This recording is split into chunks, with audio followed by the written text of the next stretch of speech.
City police are still investigating the death of a woman who was found dismembered on Mother's Day. Loved ones now coming together to remember her. Dominique Foster. WMAR 2 News' Mark Roper is live in Northwest Baltimore. Friends and family held a vigil for her last night. So, Mark, what are they saying about this investigation?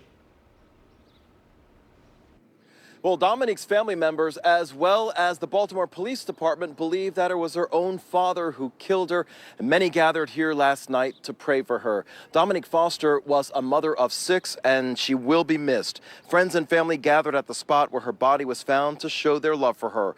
Although he has not been charged, police and family members believe her own father is the one who killed her. Right now, Dominique's father, Lawrence Banks, is only being held without bail on gun charges of illegally possessing a firearm. Court records show he also has a history of violence. He previously served time for 2 murders, including the murder of his own son 28 years ago.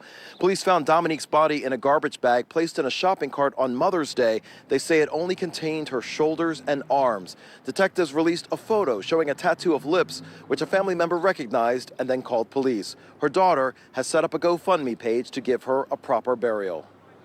We need to make sure that her funeral is not a dumpster, that it is a proper place that her family wants.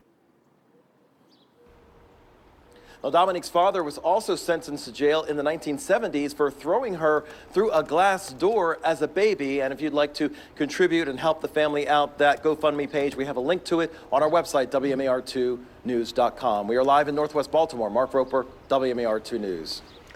Okay, Mark, thanks for that live report. It's 6:05 right now. The attorney for the woman who was once accused in the stabbing death of her stepmother and then blaming a panhandler now says he'll ask for bail for his client because the murder charge against her has been dropped. Valeria Smith's attorney, Brandon Mead, talked one-on-one with WMAR 2 News yesterday. Smith and her father, Keith Smith, had both been accused of killing Keith Smith's wife, Jacqueline, back in December, then making up that story about the panhandler doing it. That got national attention. But then this year, both of them were arrested in Texas while apparently making a run for the Mexican border.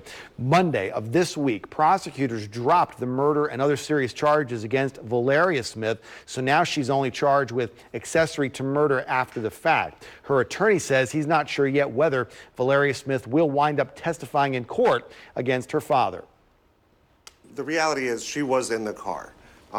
But she was not involved. She had no pre-knowledge of what her, father was going to do. And she was, in our belief, and through, I believe, the state's charging documents, their belief now is that she didn't know.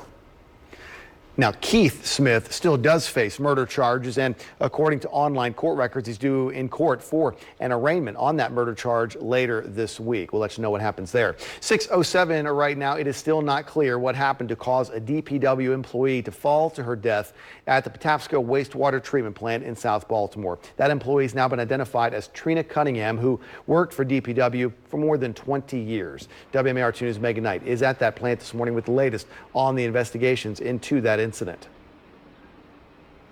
And Christian, DPW says it is still looking into what exactly happened to Trina Cunningham here at the plant on Monday night that caused her to fall 20 feet off of that catwalk into a water filtration system where she died. The Maryland Occupational Safety and Health, or MOSH, they're also investigating this incident. Cunningham worked for DPW for more than 20 years, most recently as a maintenance supervisor. A DPW spokesperson says that they will be inspecting every piece of equipment at this facility to ensure something like this does not happen again. There's a lot of moving equipment.